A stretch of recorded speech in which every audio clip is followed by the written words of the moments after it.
Hi, everyone. Thank you for joining. Today we have Professor Subbarao Kambhampati from Arizona State University. Subbarao Kambhampati is a professor of computer science at Arizona State University. Kambhampati studies fundamental problems in planning and decision-making, motivating in particular by the challenges of human-aware AI systems. He is a fellow of Association of the Advancement of Artificial Intelligence, American Association of the Advancement of Science, and Association for Computing Machinery, and was an NSF Young Investigator. He served as the president of the Association of the Advancement of Artificial Intelligence, a trustee of the International Joint Conference on Artificial Intelligence, the chair of AAAS Section T, Information Communication and Computation, and a founding board member of Partnership on AI. Kambhampati's research, as well as his views on the progress and societal impacts of AI, have been featured in multiple national and international media outlets. He can be followed on Twitter at Rao2Z. So thank you again. By the way, the title of today's talk will be Can LLMs Reason and Plan? Thank you again, Rao, for accepting our invitation, and the stage is yours. Okay, thank you. So you can hear me, I hope. And also, the slides are available there in case you are interested in following along with the slides. You can have fun. And then, actually, I never really had to give a talk for all the money that Google gave me, like over 4 years on Google Faculty Research Awards. So I'll thank you right now for that. So I'm going to be talking about can LLMs reason and plan. And I understand since it's can LLMs reason and plan, there is a bit of a skepticism involved here. And I know that people don't like to hear much of a skepticism about LLMs. I mean, it's sort of like, kicking a puppy to say anything negative about LLMs. And so I want to tell you that, no, I'm not really trying to kick LLMs. I want to leverage them, but I just don't want to be delusional and assume that they do things that they don't do. So use them for what they're good for and make sure that you realize what their limitations are. So just to give you a bit of a background on mine, I am an old planning guy. So planning is basically the most important thing. An agent has to figure out what to do next, given all the information about its environment and the types of environments. And I've done a bunch of work in different types of planning situations, including when the models are actually incomplete, and also when the goals are partially specified, and of course the usual stochastic to classical to non-deterministic to partial observable, etc. And I also looked at information gathering and information integration sorts of planning problems too. And those of you who have not heard planning as a word, although I guess these days, thanks to LLMs, everybody thinks they understand planning anyway. But if you haven't thought of planning before, then think of RL with simulator is essentially solving the same problem as the planning systems try to do. The techniques differ, but that's basically the idea. And then let me see what happened here. Okay, so I also more recently I've been looking for the last 5 or 10 years, 5-6 years. I was looking at human AI interaction, and there's a bunch of work on that and explainability, etc. I just wanted to give you the background that I do that sort of stuff. Now, 2.5 years back, as you know, entire AI community has got smacked with arrival of the large language models, and just like everybody else, I too was obviously quite mesmerized by them. I was trying to make sense of what they're trying to do and what they are useful for, etc. I wrote a bunch of things, trying to explain what they're doing to people and so on. And in general, I assumed that they're great as cognitive orthotics for people. That means if you can use them as essentially sort of an external system one, as I mentioned in a minute, and that's a very useful thing to have. In particular, everybody has a perspective on LLMs. My perspective essentially is that LLMs obviously are Ngram models, and they do not obviously index and retrieve. They're not databases. They're not also IR systems. All they ever do really then is complete the prompt. That means they're essentially hallucinating completions to the prompt. such that the completion is in the same distribution as the text they have been trained on. So after all, generative AI is really learning distribution, and saying that I'm training to learn the distribution and I'm hoping that I'll be correct at the instance level sort of is somewhat delusional. So I assume that basically they're capturing the distribution and the properties that are specific to distribution rather than instance level, such as the style, are things that are amazingly, LLMs are amazingly good at doing.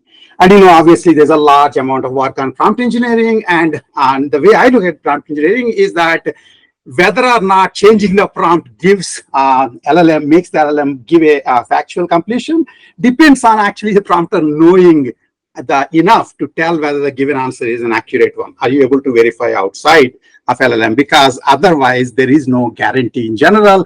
So that's basically that little XKCD cartoon that I modified, saying, the impressive reasoning abilities of LLMs all depend on prompter knowing the answer. That's pretty much the, underneath it all, that's basically where we are at. But having said that, this is what I was thinking everybody will be thinking too, except then there are all these papers about LLMs doing planning, reasoning. Reasoning, of course, is a much bigger issue. I'm, obviously a planning guy, which is a particular type of reasoning, and I'm most interested in seeing whether LLMs can do planning. And but people are apparently claiming all these things, and I couldn't quite understand why they actually think that they can do planning. In fact, I like this Sam Altman quote that for some definition of reasoning, GPT-3 can do some kind of reasoning. And with that sort of a wishy-washy definition, anything can be claimed. So I was sort of interested in trying to figure out whether there is any actually reason to believe these reasoning claims, despite the fact that these are papers that got accepted to top conferences. From my perspective, essentially, there's no a priori reason to believe that LLMs can reason or plan, because unlike us, we have basically system 1 and system 2. LLMs are best seen really, to me, as a gigantic external system 1 for the humanity at large, and they don't have the deliberative abilities. And so there is no reason to believe that they should be able to do reasoning. The fact also that essentially you have constant time per token produced tells you that computational complexity underlying the problem that is in the prompt has nothing to do with what LLM does with it. If you give it an undecidable problem, it's not like it's going to take a whole bunch of time to figure out and then give the next token. So there's really no reason to believe that they're doing reasoning. But it turns out actually that, as I said, computational complexity of the underlying task has no bearing on LLM guesses, and people kind of misunderstand that. They don't realize that. And in fact, what makes problems easy or hard for normal computational algorithms are not the properties that matter to LLM. All that matters to LLM is if it actually has seen approximate answers to these kinds of problems in the training data. And so one other thing that's actually a positive thing about LLMs is that they are sort of universal background knowledge repositories. They can provide answers, approximate answers about anything with no guarantees. And so this is sort of makes people misunderstand what actually they're able to do. And so I spent last 1.5 to 2 years, along with my students, some of who are actually on the call right now, to do, drill down into whether they actually can do planning. And of course, there are all sorts of things that have been called planning. I'm coming from, ICAP's planning community. So I looked at things that we did call planning that have been called planning from the time of strips. And in fact, wrote a bunch of papers basically showing what LLMs can and cannot do. And the summary of that essentially is the red part says that LLMs cannot actually plan in autonomous modes, and the claims to the contrary in all the literature are unfortunately very questionable. They can't do planning in autonomous mode, and what's probably more worrisome to the crowd here, because this is after all the ground zero of chain of thought, that chain of thought, React don't seem to help. And I'll tell you, I'll show you our experiments. And fine tuning also doesn't help, particularly unless you somehow don't mind spending a ton of time beforehand to improve the probability of generation without caring about the amortization costs. The other thing is they can't actually improve themselves by self-verification. That's one more of these canards that people have assumed that they can somehow self-verify. They can't self-verify when in a correctness, in terms of correctness. They might provide some sort of a critique about the style of an essay. So things like style are capturable by these LLMs, but correctness considerations aren't. And then that's on the right-hand side. And the green part basically is, however, LLMs actually can support planning quite well. If you use them the right way, you can use them as idea generators. And I will talk about this idea called LLM modulo framework, which is basically LLMs playing a bunch of roles in guessing the plans, in guessing the domain models, in elaborating the problem specification, and in translating formats. All of this embedded within a framework where there are actual external verifiers that are probably correct verifiers. And so in essence, LLM modulo framework is a generate test framework. And those of you who have heard of generate test before know that any generate test framework would be sound if the tester is sound. That means the tester is correct. And it will be complete if, in fact, the generator is complete. And that is a questionable thing, but there is a pretty reasonable amount of, cases where LLMs actually do provide interesting, generate interesting, plausible candidates, which the testers can check. So that's like the yin and yang, the red and the green of my talk.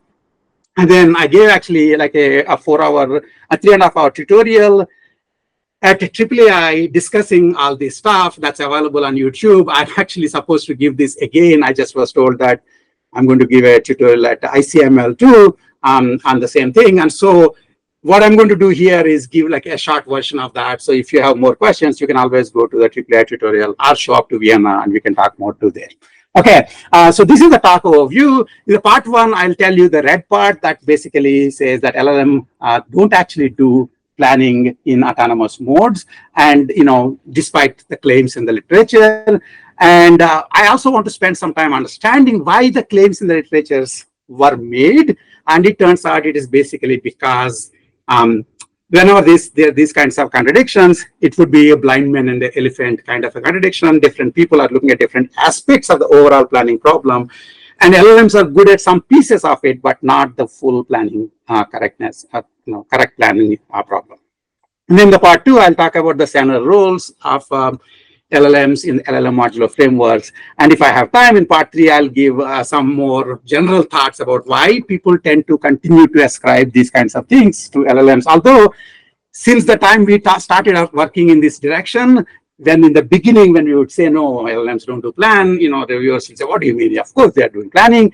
And now already there are enough people who realize that essentially most of that initial over-optimism was probably not supportable. And in fact, LLMs actually, more and more people realize that, in fact, they do approximate at best planning, and somebody else has to be in the loop. And I still want some verifier has to be in the loop. And I want to give you some general ideas there if I have time. Okay, so jumping in, can LLMs plan?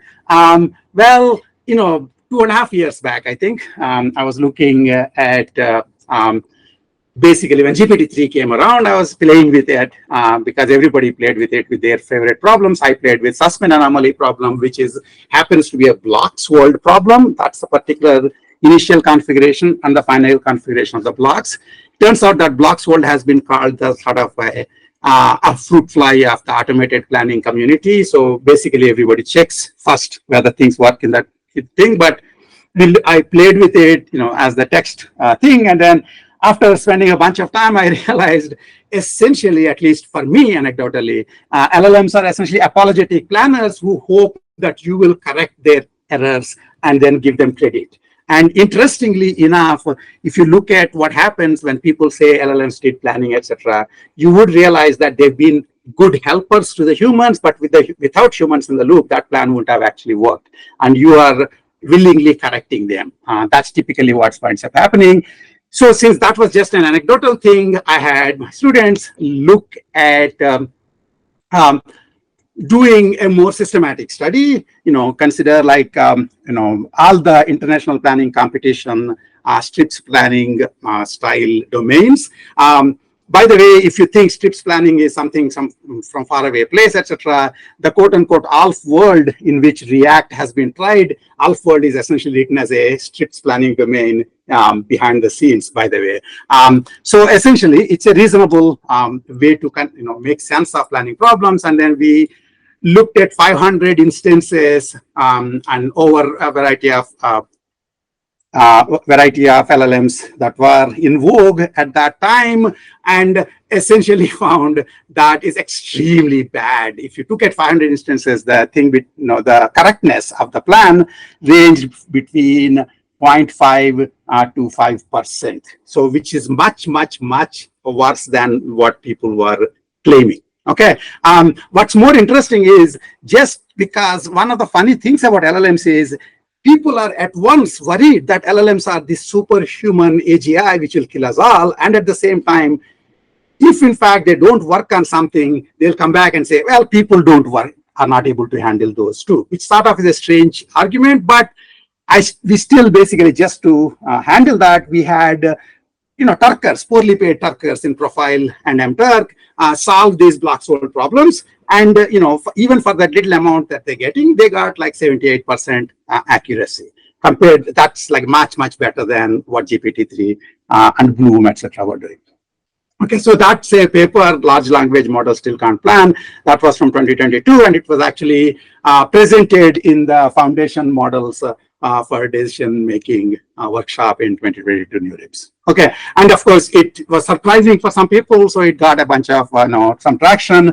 And then came GPT-4. And I'm told that GPT-4 has sparks flying all over the place. And Microsoft people told us this. And so we wanted to check, in fact, whether these sparks are somehow helping in solving the block solved problems. This time again, we did, a systematic evaluation with a variety of prompting strategies, etc., etc. The details are all in the paper, and that's the NeurIPS that I'll show you in a minute.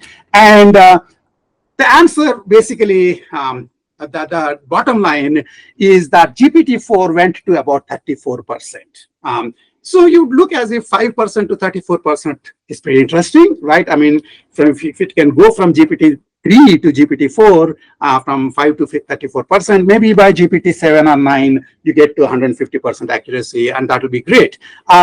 The question, and in fact, it's not just the block solved we looked at other domains in the international planning competition, including logistics domain. And in logistics, it actually does much worse, like 14 and 7.5% accuracies, for example. Okay. And then, there are the specific prompts we used, etc., are all in the appendices of the papers that have been published. And these are automatically generated prompts from the domain description. Okay. So one question that we had was, what changed from GPT-3 to GPT-4? Did it really start developing sparks? Or is it that its approximate retrieval became better, and that it somehow has a better understanding of the patterns of just the block solved, because enough things have been said about block solved, maybe. So for that reason, in general, one of the tricky things you have to understand is, if somebody answers a question that you have, you guys give interviews and somebody answers a question that you ask them, you can't just assume that they answered the question by reasoning. They could have just looked up the Google interview questions book, and then they essentially mugged it up, and since they are smart enough, when you ask a question, they'll do this, they'll essentially act as if they're thinking, and they'll give you the answer. And so you can't actually tell whether they're reasoning or retrieving from memory. So the question, of course, is, how can we push GPT-4 to actually do reason, or at least not be able to depend on its memory? And the idea we came up with is something that's actually well known in planning community. When the international planning competition started back in '98, Drew McDermott, shown there, essentially was worried that people might be writing domain-specific planners rather than domain-independent planners. That means they'll use the names in the domain to actually use separate, C code as against a domain-independent generalized planning algorithm. And to stop that, he changed the names. Keeping the dynamics the same, he changed the name. So for example, in the block solved, instead of picking up a block, we will say attack an object. unstacking a block from a top of another block, we'll say feast object from another object. So these words, the feast, unstack became feast, that is basically an obfuscation where the words actually have English meaning. We also tried an obfuscation where the words are just random strings, so they don't have any meaning. And either which case, the planning problem remains the same, and every classical planner that can solve blocks world can solve this domain with 100% accuracy. And the question then is, what does GPT-4 do? Unfortunately, GPT-4 falls down pretty drastically. It basically is unable to solve these problems, which sort of gives you a reason to believe that essentially what was working earlier is that it was able to retrieve answers for some things because the words were similar. But then the moment the word got changed, it was indeed unable to actually come up with plans that are correct in terms of execution. So at that time, actually, people were very worried that GPT-4 was going to kill us all. And so I basically was going around telling people that don't worry, just throw them a block solve problem. I'm sure they will be busy trying to solve it and you won't have to worry. Another thing in the mystery blocks world problem is, just as we had a baseline for the humans in the blocks world, you might want to ask whether humans are actually able to solve mystery blocks world. Honestly, it will be harder for them to solve mystery blocks world than blocks world problems, because humans too try to get by with system 1 rather than system 2, but they have a system 2. So if you give them money, they will actually use their system 2 and solve the problem. And so in particular, we did a small study where essentially, if you pay them money, they will get 100% accuracy. Whereas we tried paying money to GPT-4 and Sam Altman was taking the API cost and no improvement in the accuracy, however. So one of the things to keep in mind essentially is, these systems essentially don't have a separate system 2 probably, whereas we do, and we don't necessarily, we try to get by with instinctual guesses, but when push comes to shove, we will indeed use reasoning as needed. And so that's what happened there. So this is a paper, NeurIPS, it was a NeurIPS spotlight, and most of the results that I discussed there are in that, including the details. We also provided a benchmark paper in the benchmark track of NeurIPS, which is called Plan Bench. And, Karthik was also involved in that. And then, so it actually has not only the plan generation, but also a variety of other planning problems, including plan generalization, replanning, plan reuse, and so on. And it's available, and people have actually, some other people have used it to, establish the current performance of various LLM-based techniques. Okay. Now, that's 2023 December, and 2023 December is ancient history after all, right? And the question is, what if it couldn't be solved in 2023? Now, where already this year there are multiple other new LLMs, maybe they're able to solve all of these. So how are latest LLMs faring? Karthik essentially has taken it as one of his side gigs to check whenever the new LLMs come to see whether they're doing any better on blocks world, mystery blocks world, logistics, etc. And in fact, this is as of April 14th, a couple of weeks back, with GPT-4 Turbo, Claude 3 Opus, and your own Gemini Pro, which I'm told does a lot more reasoning than any other of the LLMs. But unfortunately, whatever is the definition of reasoning that was being used in those claims, that doesn't seem to be sufficing for actually solving these planning problems. They do actually go worse, if anything, in some cases. So at any rate, something that classical planners can easily solve, and people seem to have a pretty high ability to solve them, LLMs cannot solve, and that sort of gives you some background as to why reasoning might be hard for them. The other question, of course, is chain of thought prompting. These, up until now, we just basically gave the direct prompt, the domain and the goals, and then, here is some examples of plans, and give us the plan for this new problem. That's what we did. The question is, it's been said, especially from Google groups and so on, that chain of thought prompting will help, and it actually helps quite a bit. And lots of people have claimed that that is actually the case. And I think it's one of the most well-cited papers in this literature. So we try to check whether chain of thought prompting helps. That's Karthik and Kaya were looking at this. And, I don't necessarily think I need to explain to this crowd what chain of thought is, but let me just point out that essential idea is that you want to provide some way of show examples that show steps in solving the problem, and then hope that LLM is able to use these steps to improve its ability to solve other unseen problems. Okay. Upfront, as an old AI guy, I didn't believe that this is actually possible, because operationalizing advice is actually quite hard. And the more general the advice, the easier it is for us to give, and the harder it is for the machine to operationalize it. And there's actually areas in machine learning about operationalizing advice, and they didn't become particularly successful. And so I was kind of skeptical as to why COT seems to be, or at least people are saying that it would work. And so what we did essentially was we took, again, the say planning problem, Clarksville planning problem, and we put 4 setups. In setup 1, what we give examples showing how, irrespective of the domain, how can you tell whether you have the correct plan? And if you understand STRIPS planning and PDL, you can easily say that, you can actually say that, for a plan to be correct, the first action should be executable. That means its preconditions are true in the first state. And then you get the next state from which you execute the second one, etc. And in the final one, the goal should be true. And this is essentially a high-level advice. And we didn't obviously expect LLMs to, be able to use it. It's a pretty, in fact, most of planning is taking this high-level advice and inverting it by doing search. That's basically what happens, and I didn't expect that LLMs can do it, but we put that as a setup 1.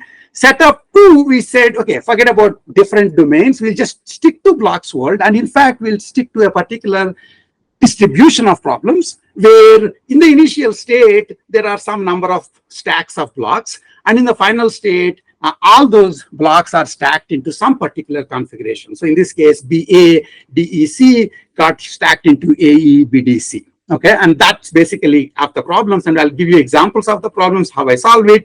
And the way we would give the advice for this is in blocks world, it turns out it's pretty easy to understand that one easy way of solving blocks world problems is to put all the blocks in the initial state on the table, okay, and then construct the goal stack in the right order. And it's like a very simple idea, and it's actually been shown to be within 2 times the optimal length for any block solved problem if you follow that. And so we gave that as the advice, and then seeing whether LLM will perform will be able to do anything with it. A setup 3 is even more specialized, where we keep all the blocks in the initial state on the table, and then we just ask them to be in a particular stack in the goal state. And in the setup 4, it's even more specialized.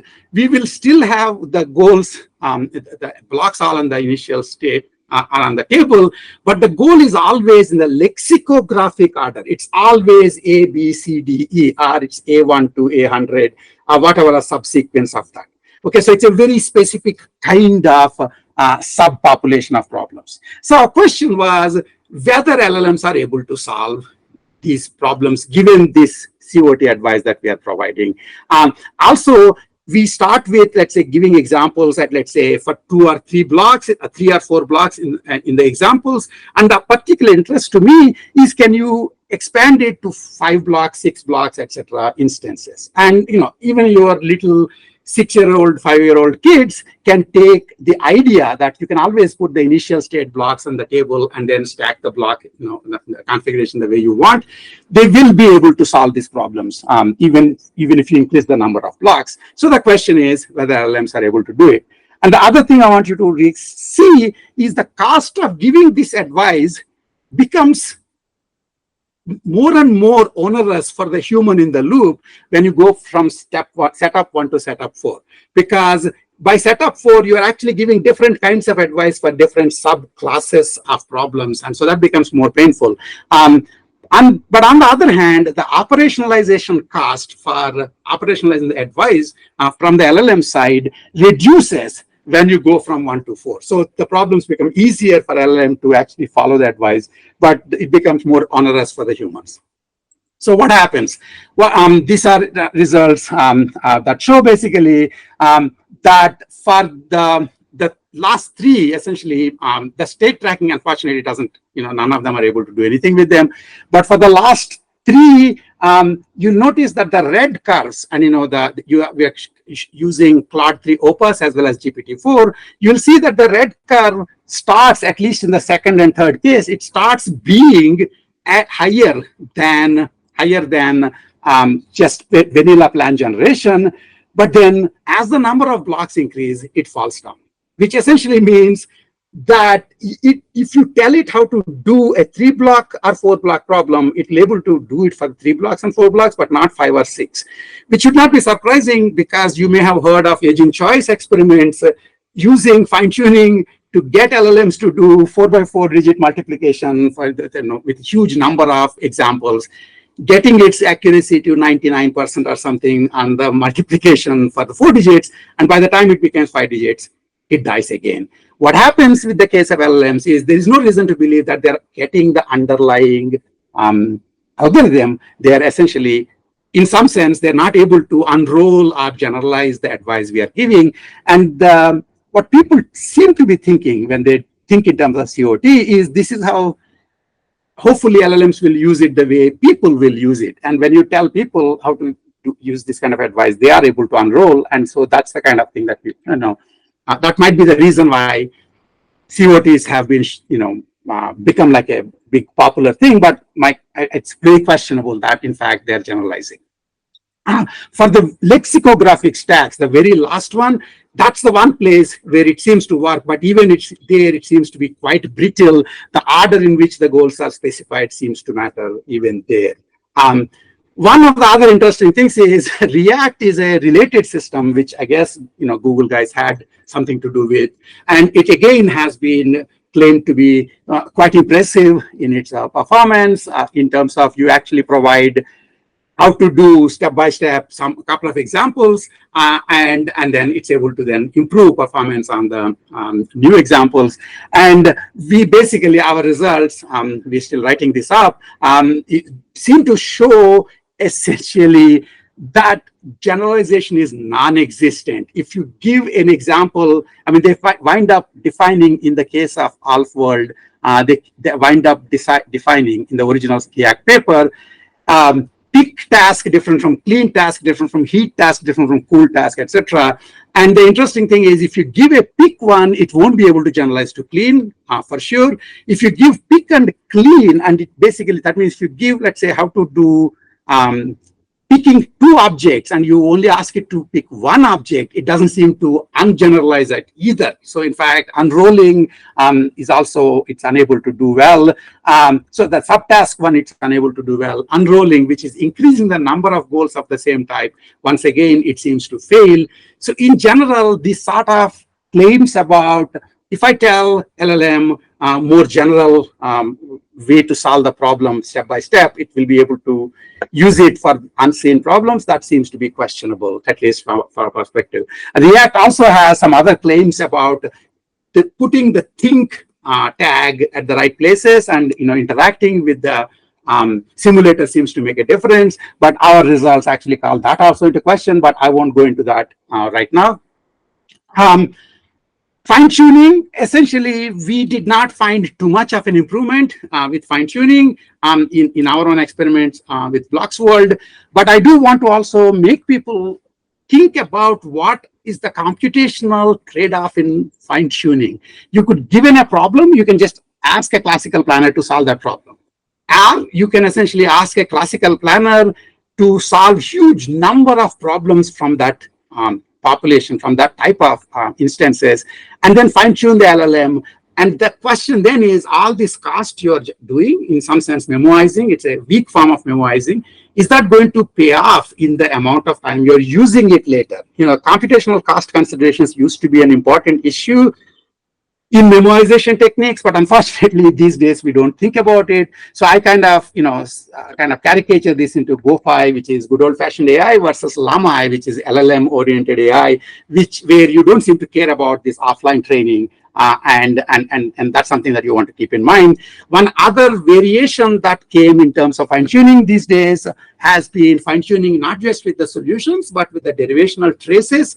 But once again, there's no reason to believe that seems to actually work in terms of the amortization cost. And furthermore, the generalization, both in the case of fine-tuning and in the case of fine-tuning with regression traces, is very questionable. If you read the papers, they'll make interesting claims like maybe optimal, which is like intro to AI. I tell students that you can never say maybe optimal. Either you're optimal or you're not optimal, because if you say you're maybe optimal, I have to solve the problem to optimality to check whether you're actually optimal. And then claims about extending the solving horizon of the base solver. These are questionable claims that have been made, but I think fine-tuning, can be used if in fact you have amortization built in, but otherwise it may not be particularly useful. Okay, can LLM self-critique? This is another direction where we actually did a bunch of work, where basically we not only looked at planning, but also game of 24 and graph coloring problems, so reasoning and planning problems. And the idea in self-critiquing is people tend to think that maybe LLMs can't solve the problem by itself, but if it then looks at the solution it came up with and then critiques it and then comes up with a new solution, it might actually improve itself. This is the self-improvement aspect. Unfortunately, if correctness is what you are looking at and you have an objective solver, objective verifier outside whether or not it's correct, it turns out that those kind of claims are actually not true, don't hold up at all. In all these three problems, three classes of problems, graph coloring, game of 24, and general block solved and mystery planning problems, we found that in fact when LLM tries to self-critique, the performance decreases, because what happens is it's actually making false positives and false negative errors in the guesses that it has, because of which it actually wastes more time. Even if it is fortuitously right, it will go right over it and change the solution and then become wrong. And then so that sort of shows that there is a significant false negative rates, and because of which actually this can be explained as to why they wind up worsening if they are self-critiquing themselves. Okay. And then it turns out that in the case of fine-tuning, we did do one thing which is maybe useful that you can try to do, which is don't hope that LLM itself, the single LLM itself becomes better, but you can fine-tune LLM's generator as well as the discriminator separately. You can fine-tune it to be a better generator, and you can also fine-tune it to be a better discriminator in terms of correct versus incorrect plans. We could only do this for the GPT-2, and we have shown that that seems to be a somewhat promising approach. This was a KLR paper in ICML last year. Okay, the other issue, of course, is why is this divide in self-critiquing claims? It's basically because people confuse style criticisms with correctness criticisms. And you'll notice that many of the papers that talk about this kind of stuff wind up using 24 puzzle along with write a better essay. And better essay is a very style-oriented thing, and there are no objective verifiers to check when in fact the essay is better. And it turns out that it's easy to convince yourself that LLM is somehow doing something, whereas if you actually look at correctness considerations and an external verifier, you don't seem to show any improvement. In fact, I think at the same time we did this back last October, Google DeepMind had another paper on hotpot Q&A, which basically came to somewhat of the similar conclusions, except they only did it with the Q&A things, and then their problems were too easy to begin with. It turns out that without any self-critiquing, they were already doing 99% or something accurate, and then with self-critiquing, they came down to 98 point some percent. So that's the thing that they wound up showing, but at least more people realize that self-critiquing cannot be taken for granted. So that was, essentially became reasonably well understood in some areas at least. Okay, so it looks as if this part, we kind of showed that LLMs cannot plan in automated mode. Some people seem to agree with that. We already have paper. We did have some papers. That means we convince some reviewers at least. But then, of course, the literature still has some papers saying, every once in a while that they seem to be having these planning abilities. And why the divide? It turns out that the divide is because planning, as used in common parlance, includes both planning knowledge, that is actions, preconditions, effects, general recipes, old examples, etc., as well as plan generation and verification techniques. That means ensuring that the plan that you came up with is correct and interaction free. And it turns out that LLMs are good at the first one, approximately speaking. They can give you something that looks like a plan. In fact, even for block-solved plans, if you are in loop with them and you let them come out with a plan, it looks correct unless you take time to check. And most of us don't have the interest in taking time to check. And so we give the benefit of doubt to LLM. Whereas if you have an external verifier, objective verifier, it seems to essentially show that it has extremely low accuracy in terms of executability of that plan. Interesting contrast is in the automated planning community, people tended to assume that the models are given, hand-coded, and LLMs, and that in fact planner ensures that the plan it's stitched together is actually going to be correct. And so that's kind of an interesting complementarity between these two. And to show that this may well be the reason why people were thinking that LLMs do planning, we actually looked at these block-solved domains and these IPC domains and removed the interactions between the actions. And in the precondition, in the strips actions, if actions don't have any preconditions and if they don't have any delete effects, then two actions can never get into each other's way. So there are not going to be any interactions. And so if you remove them, so you start with normal actions, which is non-relaxed, then remove just delete only, and then also remove precondition only, and delete also remove precondition as well as delete. You make the problem simpler and simpler in the sense of not having any interactions. And you see that the performance improves for LLM guesses, and because the green part has increased quite significantly if you remove all the interactions. But you should notice that even in the most no interactions case, there is still red part. That's because actually LLMs can't count. If there are like 8 goals, then you need to at least put like one action, actions that are supporting all of the goals, and they actually can't even do that.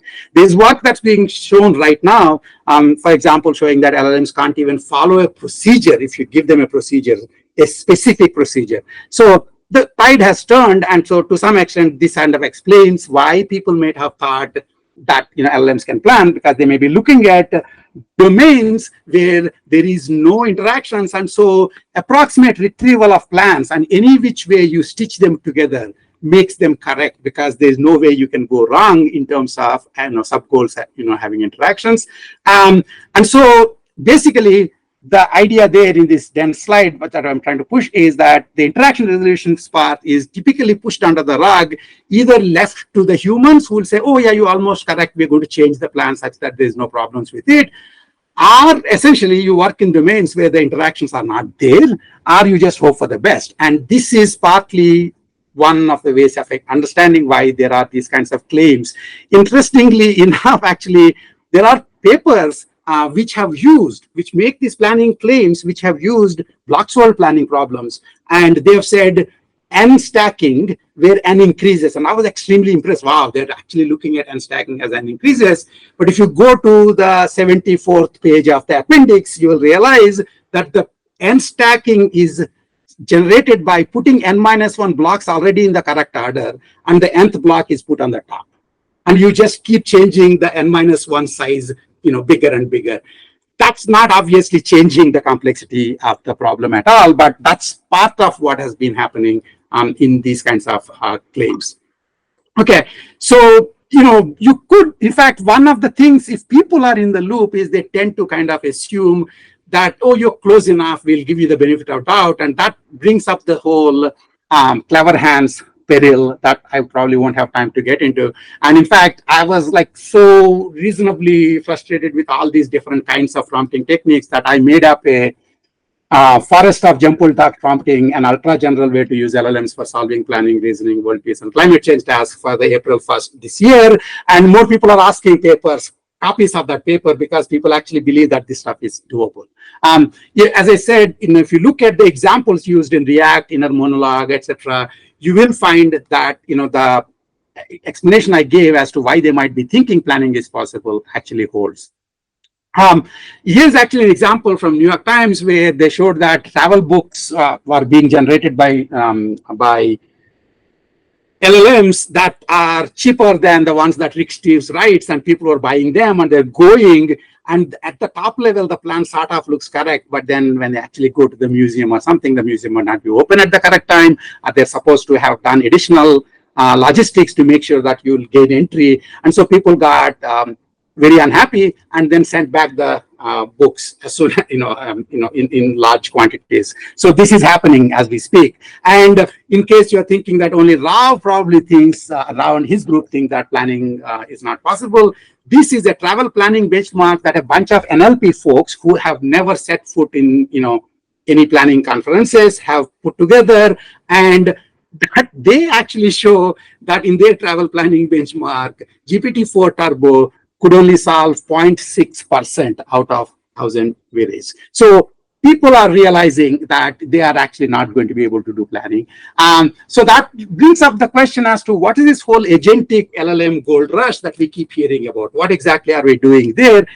In the case, it's of course possible for LLM to invoke outside external services. That's not surprising that they can do that. But the real question is, did you invoke them in correct ways such that the overall plan would be probably correct? If not, there's some guarantees about it.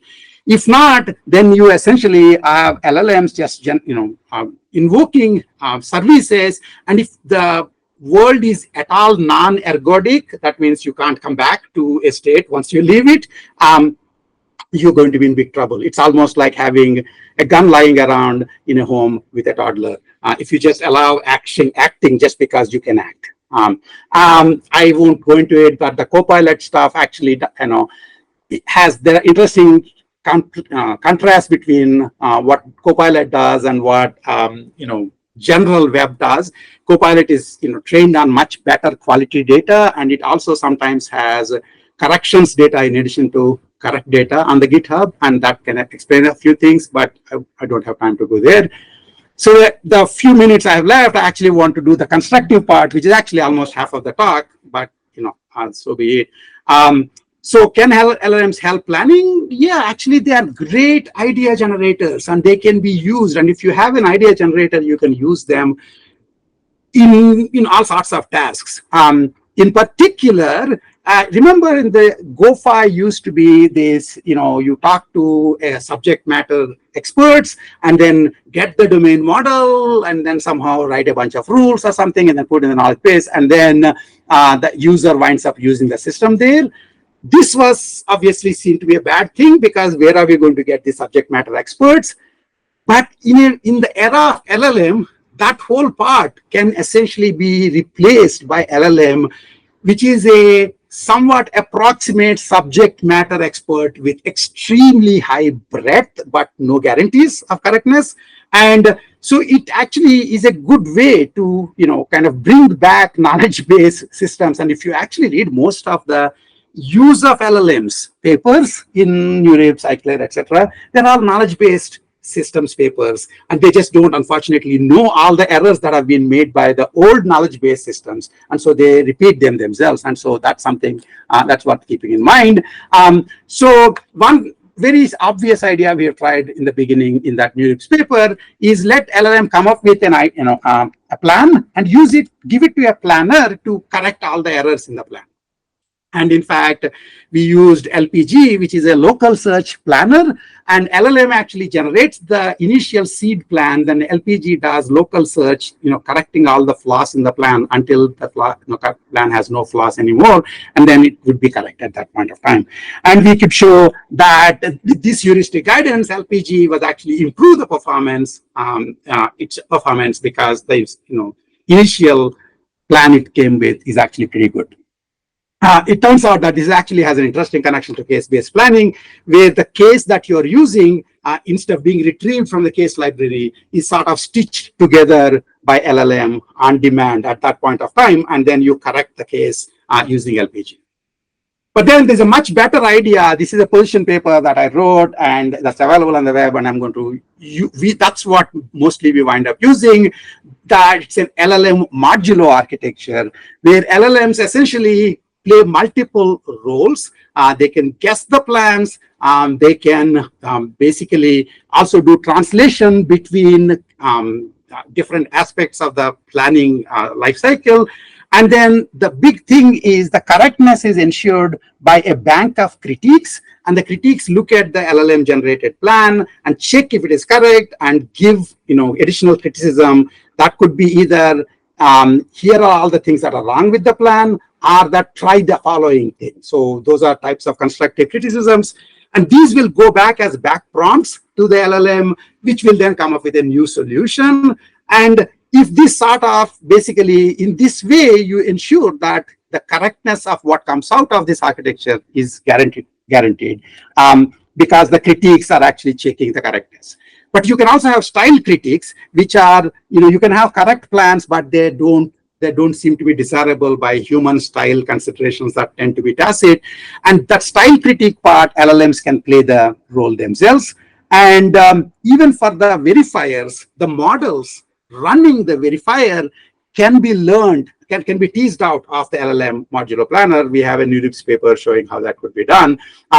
One interesting thing is we are preferring verifiers to solvers, and I believe that that's a better idea, because verifiers are essentially critiques can be composed, whereas solvers, a solver is a verifier plus search. And if you put bunch of critiques together, and that way they can be composed together, and it's easier, much more modular system, and you're not stuck with any expressiveness problems of the original solver outside.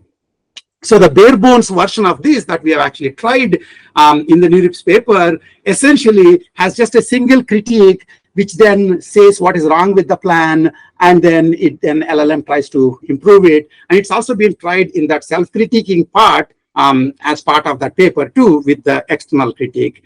And it turns out that with the external critique, within about 15 iterations, the improvement, the correctness goes from whatever 30s or lower to 82%, with just 15 iterations between the LLM and the critique.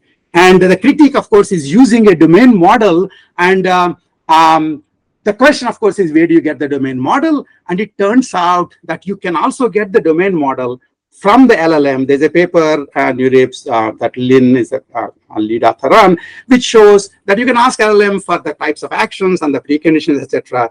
In the past, human experts would do it all by themselves. Now LLMs can help them. So they will become model co-pilots, domain model co-pilots for humans in the loop. And this way, you can construct the world models and have the humans actually spend less time correcting them. And then once they get corrected, they become, they can run the critique, model-based critique in the LLM modulo solver. It turns out that actually having approximate models helps deep reinforcement learning systems with simulators quite significantly in general. And this is one of the reasons why everybody in RL is after LLMs, because approximate non-guaranteed models will still be usable by something with a simulator, because simulator essentially is a domain model. Simulators are written by humans. And so we actually showed in ICML paper in 22 that if you have such an approximate model, deep reinforcement learning systems can use it. Now LLMs can actually make these approximate models, and that's the way you can connect it to RL systems. And if you look at papers like code as hierarchical policies, etc., you can understand them as essentially doing this. There's more about this in the IIII tutorial you can find. If you have LLM modulo with a bank of critiques, more than just one critique, the interesting thing is the critiques can be about either correctness, in which case LLMs can't do them directly. They need to essentially be constructed separately with the models maybe teased out from the LLMs. In the case of planning, we use plan verifiers in PDL systems, which is, val is a verifier. And then it requires the domain model, which then basically can be teased out from the LLM. But the style criticism can be done with LLMs much better. Critiques can be either binary or constructive. That means they can point out errors or suggest local repairs. Also, and then meta controller combines the criticisms from various critiques, and sometimes might also diversify it the way it's been done in some of the systems like Tree of Thoughts, so that you can increase that chance that the there's no looping in generating the same kind of candidate multiple times, that you wind up looking at different parts of the search space. these LLM style critiques, we actually have looked at use of them for capturing human preference proxies. Mudit and Siddhant actually had a paper in HRI, which sort of shows how you can, they do a better job of capturing them, although of course they're brittle, but style criticisms are less worrisome typically than the correctness. If the plan is incorrect, then you're going to actually pay a much bigger price. And the last one here is LLM as behavior critiques.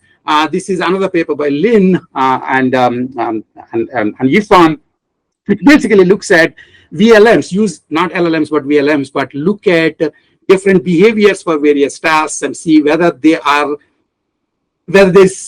okay in terms of not just goal reaching, all of them reach the goal. But if I'm asking you for like a knife, if you give me the knife with the pointy end pointing to me, that's not as good as if you give it with the non-pointy end pointing to me. And this kind of style criticisms can be done by VLMs, and that's what Lin and Yifan show. And then finally, the thing that everybody knows by now is LLMs are amazingly good at format change, and you can actually use that for reformatting the plan from one type, for example, to into, let's say, timeline format or the resource Gantt chart format, etc., so that different critiques can look at the plan in the representations that they want, and that formatting can be done by LLMs. We have looked at it way before, GPT-3.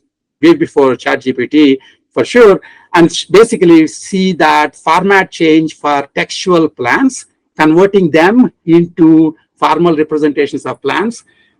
LLMs do much better out of the box than any specialized techniques. Even though there can be errors, they are much better. So there's like a paper there. And so that kind of format change, LLMs are pretty good. And then, of course, in this way of doing things, one of the things that bugs me is people try to generate synthetic data using just LLMs generating plans, which may or may not be correct, and then feed it to fine-tune the LLMs. And so that's kind of putting errors on top of errors. If you want to do synthetic data to fine-tune LLMs, then taking the output of this kind of an architecture, which shows that the plan is actually correct, which guarantees that the plan is actually correct, has a much better use. So the summary for this part essentially is that LLMs actually can provide, play a variety of constructive roles. They can generate candidate plans. They can be an approximate source of models driving the correctness critiques. They can act as style critics. They can help collating the criticisms from the critics, and they can also help with the format change. And we tend to prefer critiques over solvers for the reasons I explained to you. And the other interesting thing is human intervention is minimized. Humans are involved in checking whether the domain models are reasonable. That's only done once per domain. They may be involved in making sure that the specification is elaborated correctly. That's again once per problem. And they're never involved in the internal loop of generate a plan and check whether it is correct. That is done automatically. And there's works related to this sort of an idea. Fun search and alpha geometry basically do very similar kinds of things. And then there's this whole compound AI systems movement that started about a month back. That seems to be essentially doing LLMs plus something else. And this is a very specific way of putting LLMs with verifiers. The last thing I want to say is, coming from planning community, I don't want to do LLMs just because I can say I'm using LLMs. I actually believe that this actually widens the scope of the planning problems that have been looked at by the old, the classical or the traditional planning solvers, because in essence, LLMs will allow for all sorts of constraints to be expressed, and then the critiques will look at what they can help with. What they can help with. And so it's a much better way of using LLMs. So I'll actually more or less, since we are done, running out of time, I did have things about more general ideas about, this slide I showed you, you can think of in terms of how to avoid misinterpretations of LLMs, and why, people tend to claim that reasoning and planning can be learned from autoregressive LLMs, and when it actually doesn't happen to be the correct thing. And then I think I'll just end here saying this: basically LLMs cannot plan by themselves, but they can actually be pretty useful in a bigger architecture in basically generating and playing a bunch of roles, guessing plans, domain models, elaborating specification, translating formats. And that would be a useful thing for us to use them for. So I'll just stop there. I think I went exactly 1 hour, I think, based on when we started. But if there are any questions, I can be here, but I understand. Great. Thank you so much for the fascinating talk. We are out of time, and some people had to leave. But I think if people can stay, we can. And if people have 1 or 2 questions, and you can stay a few minutes. I'm here. I'm in my office. So great. So does anyone have any questions?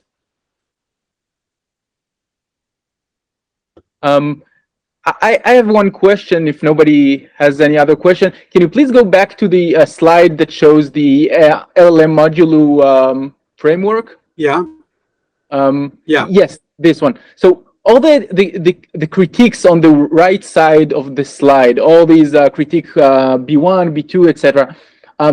Are all of them are style-based critiques? No. That was the point. The lower ones are correctness-based critiques. The style one is in the one at the very top. So basically, it's a mix and match of critiques. Some critiques are looking at the plan correctness. Some critiques are looking at the plan style. When the critique is looking at the plan style, you can use LLM itself to play that role. Whereas if they're looking at the correctness, our work shows that they're not good at being correctness verifiers. So that is basically the point. And so that paper, that position paper actually discusses all that in a lot more detail. But that's basically the point there. Got it. So there's no, according to this, there's no real point in including correctness-based, model-based critiques, right? No, very much. Model-based critiques are the ones that are making sure that what comes out of this architecture is actually correct. But how can they provide this critique if they're model-based? Because as I said, I mean, there are 2 different ways of playing it. Okay, one is, of course, you may say that the model has been given and then it's just being used as a verifier. So there are actually some people who basically think of LLMs as just the front ends, and they give the problem to a classical planner which has a domain model. And there are papers written on this too, in fact, both in planning as well as NLP communities. That's, I would say, is too low-hanging a fruit. What we are saying essentially is that use LLM, the critique as a verifier, of course. I mean, use a verifier rather than a solver. And what I showed with that Muritz paper by Lin is that the model driving the critique, for example, in the case of planning, you would need PDDL domain model. And the PDDL domain models can essentially be acquired from the LLMs once per domain, with less effort by the humans than normally would be needed. That was the paper. That was the stuff that we were discussing earlier on. I'm sorry. Yeah, not one. Constructing world models.